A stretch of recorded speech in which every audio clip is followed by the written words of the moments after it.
In the prime of his career with the Oakland Raiders, Fred Biletnikoff was balding, frail-looking, and really unassuming. Actually, he looked more like an accountant than a man of action. But in the NFL, he was among the most productive clutch players ever to take the field. He was really a self-made player, truly a pass-catching wizard who worked for everything he got. And in August of 1987, he became only the 5th wide receiver ever to be inducted into the Pro Football Hall of Fame. You know, they never put the word genius as far as receiver, but if they put the word genius with player, Fred Biletnikoff as a receiver would be a genius. Genius comes in many figurations. It comes in great size and great strength, in great speed, and maybe once in every decade in great artistry. A man will walk softly into the valley of giants and he will make you wonder, where is the body? Where is the strength? Where is the speed? How is he going to play a giant's game? How is he going to compensate? I had a lot of work to do. The only talent I had when I came into professional football was at being able to catch a football. He didn't have a lot of natural things. I mean, he wasn't big, he wasn't strong, he wasn't fast, but he worked harder than anyone else. He knew more about receiving and running pass patterns and catching the ball than anyone I've ever met in my life. While others relied on pure speed, Biletnikoff thrived on guile, for he knew the object was not to win a foot race, but to catch a football. When he had to catch a football, he went for it as if it were a dance in the heavens and the stars, that nobody was going to stop him from catching the football, and nobody could. Desire was the flip side to Biletnikoff's genius. His father was a national amateur boxing champion, and Biletnikoff was able to harness the savage instincts of the ring and translate them to the delicate art of pass catching. It's like a fighter. When he starts off, you know, they go, and go, and then eventually one or the other starts getting to the other one. That's the way I played. He would catch a ball in the end zone, fight for it, and then slam it down, and he and the defensive back would be shoving each other and sticking their finger in one another's face because they were having a war. 60 minutes worth of war. I'd never seen someone get so emotionally worked up. He stayed that way through the entire ball game. He didn't relax till he got back into the locker room after the ball game was over and start wiping off all the stickum all over his hands and in his ears and in his hair and between his toes, and Lord knows how it got between his toes, but he was just caked with that stuff. It was just a yellow goo that any player could have purchased. But for non-believers, stickum provided the only earthly explanation for the magic this wizard wrought for 14 NFL seasons.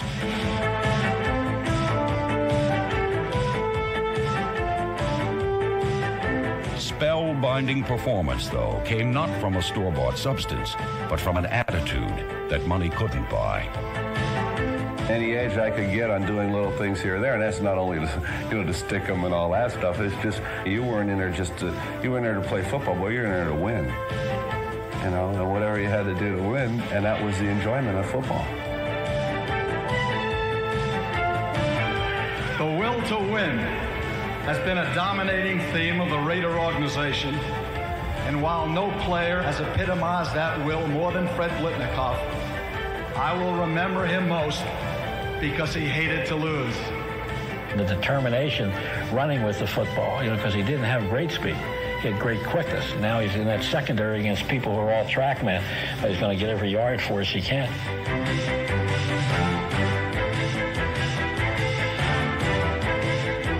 Biletnikoff's hunger for victory grew with the importance of every game. So it was only fitting that his greatest glory came in the biggest game of his life. It was Super Bowl XI, and as the Raiders routed the Minnesota Vikings 32-14, the most valuable player was Fred Biletnikoff.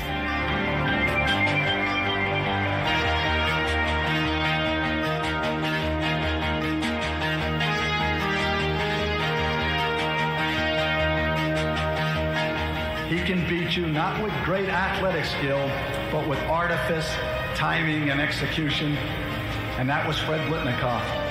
He was a self-made receiver who achieved greatness, the Hall of Fame, and was a genius in what he did.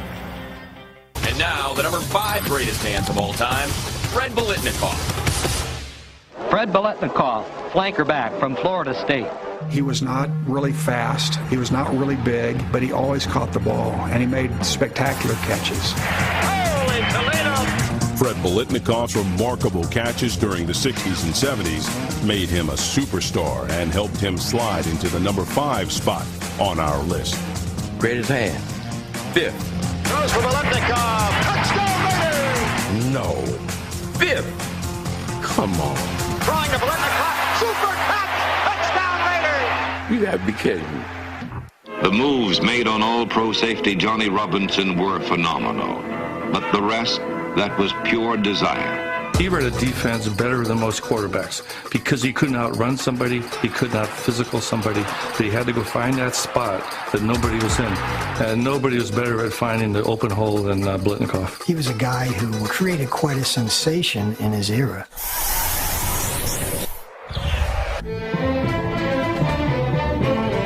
The mystique of the Raiders was born in the 1970s, and it was the hands of Fred Biletnikoff that helped build the Raider Nation.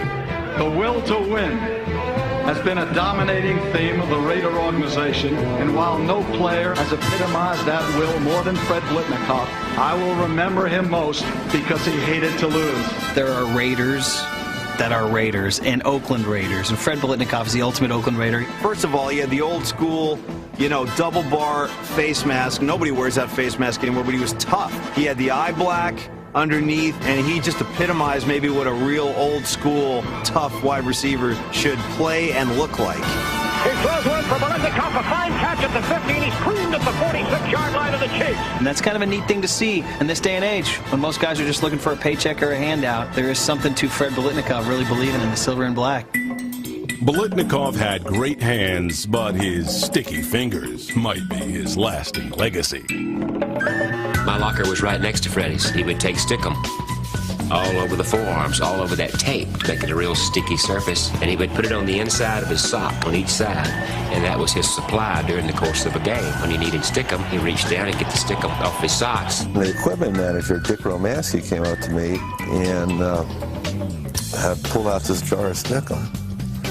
He says, start using some of this, and that's how I got started using it. He had stickum oozing off his elbows. He had it on his legs. He had it on his forearms. And oh my, he must have had stickum on his fingers for that one. Well, it wasn't illegal, so you can use it. Any chance to get an edge, the Raiders of the 70s were going to get an edge. With the Raiders, we always said cheating was encouraged, until they found out about it, and they finally outlawed it. The NFL banned stickum in 1980, 4 years after Biletnikoff was named MVP of Super Bowl 11. Super Bowl, he made a real clutch catch. Snake threw the ball about an inch off the ground. He goes down and gets it. The only place that Kenny could get it to him, he did it. A brilliant work of art by the master of his position, Fred Biletnikoff. Best hands in the NFL ever. Fred Biletnikoff's playmaking has stood the test of time, and our number 5 greatest pair of hands has become the standard for future generations of receivers. Fred Biletnikoff made a great catch. Well, the Biletnikoff Award is given every year for the top receiver in college football. He's the only receiver on your list that has an award named after him for receivers. What does that say? He looks, he's throwing deep for Biletnikoff behind Clark, and he's got it! Touchdown Raiders! Long pass, Biletnikoff makes the catch! Touchdown Raiders! Fred deserved to be in the Hall of Fame. Fred deserved to be 1 or 2 on that best hands list.